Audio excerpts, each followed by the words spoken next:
नमस्ते, अभिवादन आपका इनोसेंट इन्वेस्टर के इस नए वीडियो में। दोस्तों, जिस बाजार में एक ही दिन में स्टॉक 40% ऊपर जाकर क्लोजिंग देता हो, ठीक है, एक आईपीओ लॉन्च होता हो, 50% प्रीमियम पे लिस्ट होता हो, अन्य स्टॉक्स भी 10% ऊपर ट्रेड करते हो, टीवी18 की मैं बात कर रहा हूँ, यस बैंक भी अगर आप देखोगे आज 10, 12, 15% ऊपर ट्रेड कर रहा था। जिस बाजार में पूरी की पूरी बाजार यानी कि पूरा का पूरा इंडेक्स एक साल में अप्रॉक्सीमेटली 100% का रिटर्न दे चुका हो, उस बाजार में भारत के मात्र 5% लोग इंटरेस्टेड हैं। एक मैं आर्टिकल पढ़ रहा था, वहाँ से ये डेटा मिला। आपसे मैं कारण जानना चाहूँगा कि ऐसा क्यों है। क्या इंडियंस डरपोक हैं? क्या इंडियंस रिस्क लेने से डरते हैं, या कुछ और कारण हो सकता है इसका, या फाइनेंशियल लिटरेसी की कमी है? लोग एग्जैक्टली स्टॉक मार्केट को तुक्का बाजार या फिर जुआ समझ लेते हैं, जो कि बिल्कुल क्या कहें, बिल्कुल ऐसी बात है ना, तथ्यहीन है। लेकिन वही रियलिटी है। जिस तरीके से हम सच्चाई को सुनना तो चाहते हैं लेकिन सच्चाई बोलना नहीं चाहते, सच चीज़ें करना नहीं चाहते, बिल्कुल वही हाल यहाँ पर हमको दिखाई देता है। कि लोग कहते तो हैं कि हम इंडियंस जो हैं काफ़ी रिस्क टेकर होते हैं, लेकिन जो एग्जैक्ट नंबर्स में हमको आंकड़ा दिखाई देता है, चाहे वो डीमैट अकाउंट होल्डर्स का हो, चाहे वो स्टॉक मार्केट में पैसा लगाने वाले लोगों का, या फिर स्टॉक्स या म्यूचुअल फंड में इन्वेस्टिंग का हो,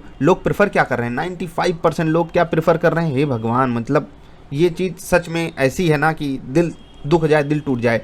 ये उस बाजार में हो रहा है जहां पर निफ्टी अप्रॉक्सीमेटली 15% का कैगर, ठीक है, 15% का CAGR compounded annual growth rate, ये पिछले 5 साल, 10 साल, 15 साल, 20 साल के टाइम होराइजन पे जाकर चेक कीजिए। सेंसेक्स के 25-30 सालों में जाकर चेक कीजिए, और दुनिया भर की बाजारों में लगभग ऐसा ही रिटर्न रहा है जो बढ़िया मार्केट परफॉर्म की हैं। इंडियन बाजार तो कमाल की परफॉर्मेंस दे ही रही है पिछले कई सालों से, आगे भी उम्मीद यही है। लेकिन फिर भी मात्र 5% लोगों को यहाँ पर इंटरेस्ट है, जिसमें से मुझे जहाँ तक लगता है 3 से 4% तो ऐसे होंगे जो इनडायरेक्ट वे से SIP के माध्यम से आए होंगे, क्योंकि उन्होंने अपने बाप दादाओं का जो रिटर्न है वो देख लिया होगा, या फिर वो मार्केट को समझने की कोशिश की होंगे, या फिर वो किसी फाइनेंस के बैकग्राउंड से रहे होंगे, या फिर बिजनेस ग्रेड की स्टडी वगैरह किए होंगे।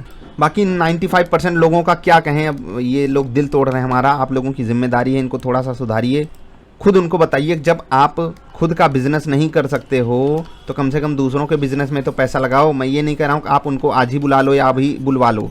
जब बाजार में कोई गिरावट आए, जब आपको स्टॉक सस्ते मिले, जब बुक वैल्यू के आसपास मिले, या फिर एक बढ़िया ठीक ठाक करेक्शन दिखाकर मिले, वहाँ पर आप उनको सजेस्ट तो कर सकते हो, भैया आओ और पैसे लगाओ। क्योंकि 95% लोग जब पैसा नहीं लगा रहे हैं तो कुछ तो गड़बड़ी हम एज अ कंट्री कर रहे हैं। अब वो गड़बड़ी धीरे धीरे सरकार सुधारने की कोशिश करेगी।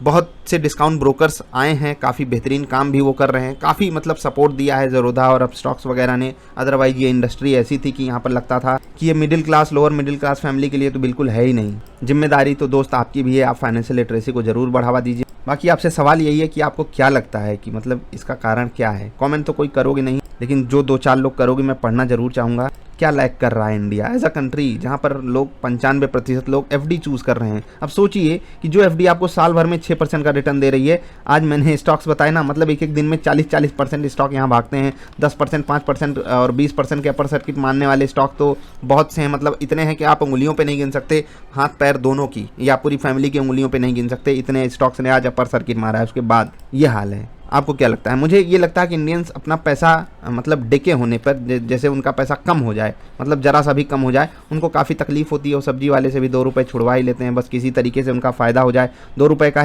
जो मैंने डर वाली बात कही है, मुझे जहाँ तक लगता है सिर्फ वही एक चीज़ है जो मुझे फील होती है कि इंडियंस वो कारण है जिस कारण बाज़ार में पैसा नहीं लगाते हैं। फाइनेंशियल लिटरेसी का अपना अलग रोल है। आप क्या सोचते हो? ये सवाल ज़्यादा बढ़िया होगा कि आपको इस बाज़ार में लाने वाली चीज़ क्या है। कहाँ से आए हो आप इस बाज़ार में, मतलब कौन आपको भेजा है? ऐड से आए हो, टीवी से आए हो, न्यूज़पेपर से आए हो, पढ़ लिख कर आए हो, सोच समझ कर आए हो? मतलब आपके इस बाज़ार में आने का सोर्स क्या है, ये ज़रा सा कमेंट कीजिएगा। मैं जानना चाहता हूँ, मतलब सच में 10-12 लोग जब कमेंट जरूर करना यार। देखते हैं कहाँ से आए हो आप लोग। मिलेंगे फिर से। नमस्कार।